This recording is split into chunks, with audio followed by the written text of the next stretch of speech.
Hey everybody, sorry about that abrupt break there in the video. I guess I accidentally exited out of my recording program. So I'm gonna pick up where I left off, and I'm not very good with editing these videos, so I don't do a whole lot of editing and merging and all that. And I know that's a little a sad excuse on my part, but I just haven't had the time to sit down and figure out how to do it. So here I'm just gonna kind of pick up right where I left off and go right into talking about the Dutch East Indies and how they work and stuff. Now, I read the rules to you on once you get that money, so we're going to take a look at the islands themselves. So it's Sumatra, Java, West Timor, Borneo, Celebes, Maluku Islands, and the Dutch New Guinea. I would also point out, just while we're at it, there is actually a Portuguese territory right there, Portuguese Timor. Not that Portugal takes a part in the war, and unless they get attacked, they're not going to. But that is just an odd one of those odd things on the map that's worth pointing out. So going on from that though, so you've got two, four, six, seven, $8, $9 that will come in from the Dutch East Indies once they get aligned to Britain. Now, what will happen is you can take that and break it up however you want. So the nice thing about that is if you look at Anzac and Anzac's, oh, you know what, I could use 2 IPP and that'll let me build everything else I wanted to build this next turn and finish that ship I was working on. Great, that fixes me up. And then you come over here to the FEC, they may go, oh, you know what, I could use 4 of that and that'll let me build this unit next turn, which I could really use. And then you can just give the rest of it to Britain and let them use it. So one nice thing about being able to split that up as you see fit is you can look at some of those breakpoints that you need for money, like, oh, another couple dollars here would get this unit built quicker, or you know what, I can build that unit a turn earlier than I was going to if I give one of these nations X amount of money. And it can, that's one nice thing about having the flexibility of spreading that money out. So I would recommend doing that once you start getting it, just to look at, make sure that you give you a chance to get units on the board that you want on the board in the various theaters. So, okay, now that's kind of it for Britain in the sense of their sheet's very simple. The rules aren't terribly complex. There's a couple caveats, like I said. You can already see where some of the key areas are on the map that are very important to them. Without me even going into Anzac or FEC yet. So one thing, though, that I will caution you against is just kind of like with Japan and in some ways Italy, you start the game with a very powerful navy for those nations. But like with Japan, you can get spread out real quick. Great Britain starts out with an awesome navy, but it is already spread out a little too thin. Because when you look at Italy, Italy can concentrate its navy in the Mediterranean if it wants to, and just dominate the Med when the shooting starts. Unless Britain builds that up. Japan can take out the FEC navy and the Anzac navy pretty quickly if it wants to with what it starts with. And even the big navy, which is going to be up around England itself, if you let your guard down, what you have for the German Navy and the Luftwaffe may suddenly shoot out through the Danish Straits and start chewing up your fleet if you're not careful. And even if you roll well on the defense and you do a lot of damage, if they take out a huge chunk of your fleet and they even have a couple ships left, suddenly you're looking at pulling all your ships up there that are within reach to sink what's left of that fleet, and then he can come back at you with his Luftwaffe if it's still there. And if Germany can take out your ability to threaten its shores, they're so happy about that. In addition, you need to think about how much you need to keep up there to keep the Germans pinned in, so that they don't break out through the Danish Straits. You have a lot to do. And then that's before we even go into all of these convoy lanes and how much effort you want to put into protecting them. Because when you actually start looking at them and doing the math, you're like, oh my God. I mean, if I put even just one destroyer on all these lines and all these spaces on convoy duty, I mean, from here, let me move this a little. From here to here alone, right there, that's 4 destroyers just to do that. And then 5, 6, 7, 8, 9 destroyers alone just for that. We're not even going down around Africa yet. We're not even talking about out here into the Indian Ocean and down into the area around Australia. So, and then whatever ships you got to put on cap to go after the subs and so on and so forth, or planes, excuse me. So it is you are spread very thin. When you look at the overall economy of FEC and the Anzac and Great Britain, and their wartime economy, it's 25, 39. They're up in the high 40s, and then you count in each one's bonuses. They can easily get over 60 collectively, which puts them close to America at the start of their war. But the problem is you have so much more commitment around the world to have to deal with, and your income is a lot shakier because it's your maritime empire. Those season or convoy lines are all open to being raided all over the place, and then your bonus income is also constantly under threat in the form of losing the Suez Canal or Iran, and then just putting a sub on some of the convoy lines and taking away some key points like British Malaya from FEC, or keeping enemy ships within 2 places of the Anzac, and we'll go into those a little deeper. But your bonus income is it's hard to get sometimes because it's easy for the opponent to take it away from you if they really want to. So you are going to be fighting this war. It's going to be difficult from you. And it's very easy, I think, with the British player to get overconfident to start with. And think, oh, well, I've got this huge navy, and my convoy lines are solid for the most part, and I'm building up an army in London. But then all of a sudden, Italy comes at you, and Japan comes at you, and then Germany starts chewing away at your maybe starts sinking a couple ships here and there, and really chewing up your income. And suddenly you're like, I'm not doing so good. And that can totally happen in a broad, generalized sense for the Commonwealth. So, okay, with all that said, I'm going to talk about their only special unit, which is the Colonial Infantry. And I'm only going to go into this talk about the Colonial Infantry once, and it's going to apply to any nation that can build Colonial Infantry. So that also means Anzac, that also means FEC, and that also means Italy. Now, I've seen, and I've certainly done this, I've seen a lot of players in the build-up to the actual war. They will start dropping colonial infantry here in Western Egypt or Eastern Egypt. And then maybe they'll and then the other Anzac might put some out there, and FEC might put some out there. Here is what I want you to think about. Remember, in most cases, you're going to have multiple turns to get ready for the war from the British perspective. And colonial infantry is fantastic for what it does. But it is less efficient in terms of what the cost is overall when you're building it. So one thing I would suggest is, in the case of Great Britain, it's real easy and simple to just go, okay, well, I'm going to build a colonial infantry, here and here, and that'll be my $8. But would you be better off building 2 regular infantry in London, and then actually putting them on a transport the next turn and using your strategic naval movement, which I assume most players are playing with, to actually get it, over here to Malta, and then next turn drop it off and save the $2, which could be another militia for down here. Now, and you have several turns before the war is likely to break out to be able to kind of efficiently look at how you're going to shift your infantry around.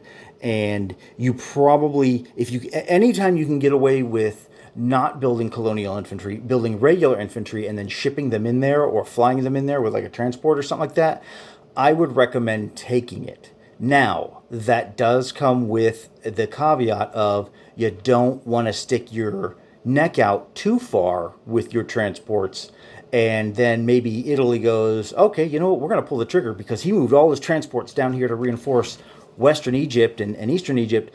But if I take his fleet out now and I sink three transports right off the bat, oh man, that's going to be really rough for him. And I'm going to strand Eastern Egypt from getting further reinforcements, barring colonial infantry, which is less efficient, and so on and so forth. So colonial infantry is fantastic, and I'm glad they have it. But I would, once you get more comfortable with the game, I know logistically it's easier before the war to just pay the four and build it. But I would also suggest logistically, once you get more comfortable with the game and you get better with the logistics of the game, try to save as much money as possible without putting yourself out there too far where it's gonna, you're gonna get spanked for doing that.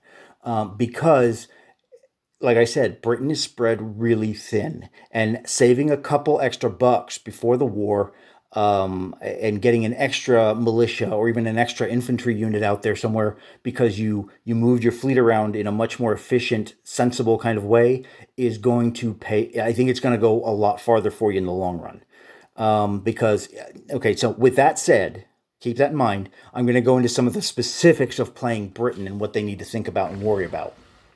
And some of what I said right there will probably make more sense because Britain has an awesome navy to start. Their air force is very lackluster. They really don't have much in the way of an air force. Now they do start off with a strategic bomber before anybody else in the game because they start the game with a strategic bomber. Is that a huge deal? No, but it's worth thinking about how you're going to use that in the long run because it is there as an asset. But Britain itself, the British Isles, Scotland, Ireland, Northern England, Midlands, and London, does not have a lot of defense to it. And if Germany really wants to go for an Operation Sea Lion and try to take London from you, or even not even that, sometimes it's possible they may want to just shoot out there with a transport and take Scotland or the Northern England from you, just to mess with you, just to slow you down overall, and make you have to move units up there and possibly lose units and they can really start harassing you if you're not careful with that. But England is not well defended at the start of the war on the land. Navy, it's pretty solid. But again, you got to be careful because Germany can build up its navy too, and then its Luftwaffe, and then it can come after you. And if you're not careful, if you're not really paying attention to what he's building and what kind of units he's getting as the Germans, you are going to find yourself. You can very easily find yourself overwhelmed when the German Navy comes after you because you just didn't do enough to you didn't build a couple more destroyers that maybe you needed, or shifted some of your ships around, or staged some fighters at a air base to be able to help defend it.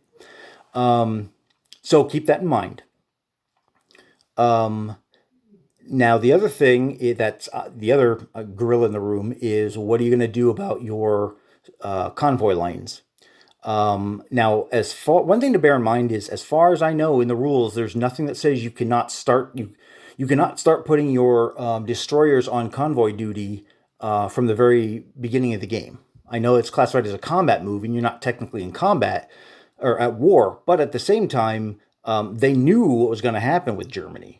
Now, did they get, historically they got caught with their pants down and they didn't have the convoy system set up like it should have, like it needed to be. But within the game system, I don't know of any reason why you shouldn't be able to put your units out there on convoy duty before the war even starts.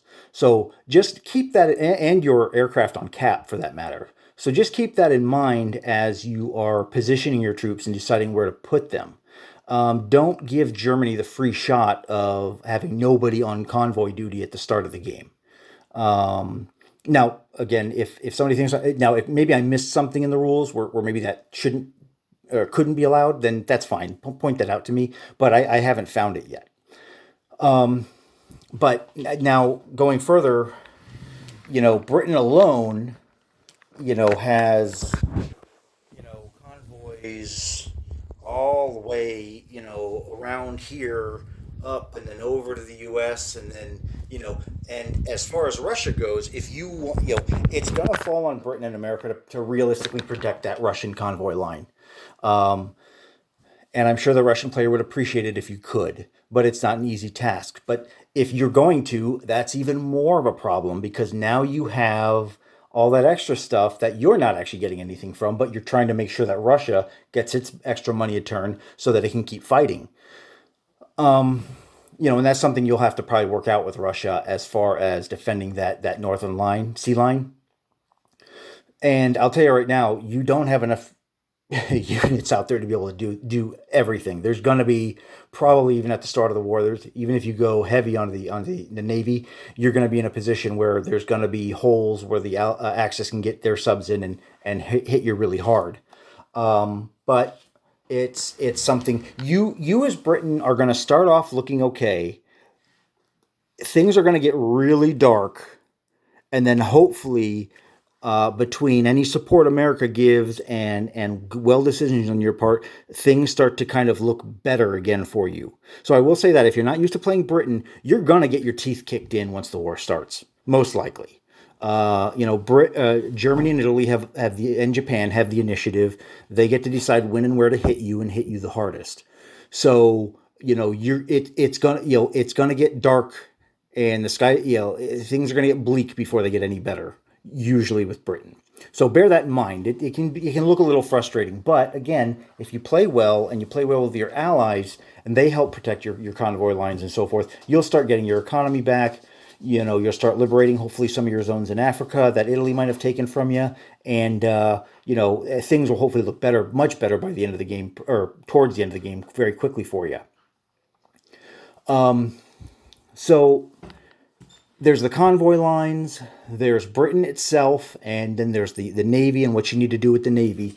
Now, there's also Africa and what you need to do with Africa. Now, Africa itself is it's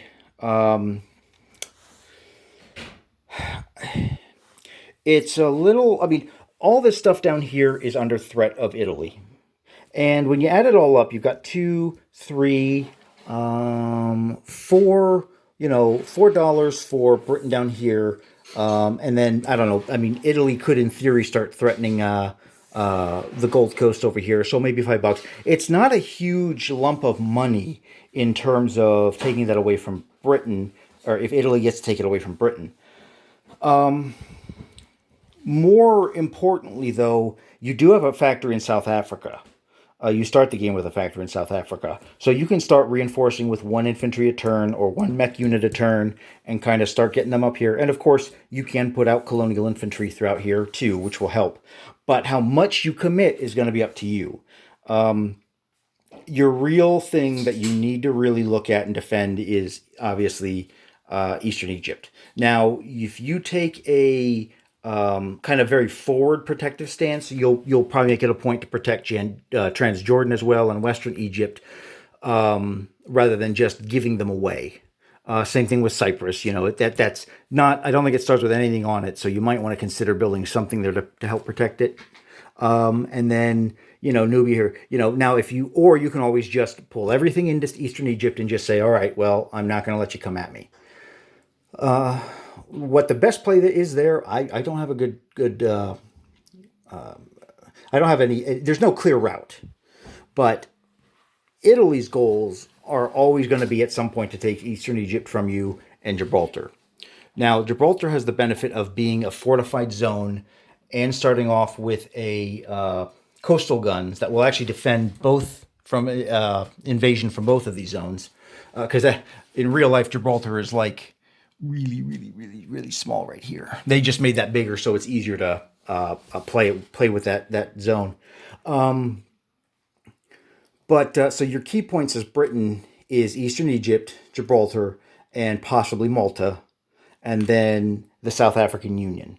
Now, one common thing that British players will do is they will build a factory, at least one minor factory in Eastern Egypt, and then just start kind of so they can reinforce that directly rather than having to rely on the South African factory and then moving the guys up. Now, you'll notice here that the rail line is not complete from Sudan now down to Rhodesia. So that is maybe one thing you want to consider is completing that rail. So at least maybe you could rail up or rail down a unit a turn as needed to help defend.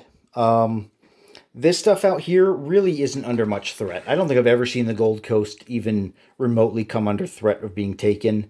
Cameroon, some of that will depend on what goes Vichy down here, but maybe Britain can liberate it for Free France if Free France doesn't get the chance, and so on and so forth. One other thing I do want to point out while I'm thinking about it is assuming Germany takes out Belgium, then this will become this Belgian Congo will come under the control of Britain, and then it will align with Britain once Britain is at war with Germany. So that's an extra buck down there for Britain to turn, hopefully, which might come under threat from Italy, depending on the circumstances. So you have a lot to do. You also have Canada up there. One thing with Canada is it doesn't start with a whole lot, but Ottawa does have a major factory, and there is a lot of advantage in having that major factory over there. One major advantage is if your fleet gets decimated around Britain itself, and you cannot put down enough ships without them being directly taken out the next turn by either the German Navy or the Luftwaffe or whatever the case may be, then you can start building them in Ottawa, in that sea zone there, and they'll be a lot harder to get to by Germany and Luftwaffe or even Italy. And America can always come up and help protect you. So that's a safer point for you to rebuild your Navy if it really gets decimated around Britain. And you can also build, it's just it's like a safe port for Britain later in the game if they need it. But other than that, if you're not playing with the Canadian expansion, Canada's not going to do a whole lot other than just be a factory point and give you money. So you do have that option. And of course, American Lend-Lease doesn't have to come over here to Britain itself. It can go up to Canada. And obviously that protects it from having to be sunk while it's en route to London. They just kind of put it in Ottawa, and then you can just use your Navy to go ahead and protect it as it goes over on a troop transport or whatever the case may be. So those are the things you really need to worry about with Britain. Britain is going to start, again, and this is important to illustrate, Britain is going to start the war off on a very defensive foot. You may have a couple opportunities to stick it to them, based on where they put their fleet and how your fleets are positioned and everything. And that's good. I'm not saying you have to be a passive player, but you're probably going to be on your pedaling backwards pretty quickly, pretty early, before you can kind of stabilize and then start to push back. And now I'm not even talking about what's going on in the other theater of the FEC and ANZAC, which I'm going to go ahead and do them in the next video. And then I might do another video kind of going over the all three kind of put together. So yeah, that's Britain. If anybody thinks I missed anything or needed to add anything, let me know. And yeah, this is a video. Well, this will be video 2 because of my error earlier. So this will be part 2 for the Commonwealth. And then part 3 will be ANZAC and FEC. And then I'm pretty sure I'm going to have a part 4 where I'm going to kind of talk about all three of them together and some things I need to worry about together, collectively. Yeah, so this is Wintermute signing off.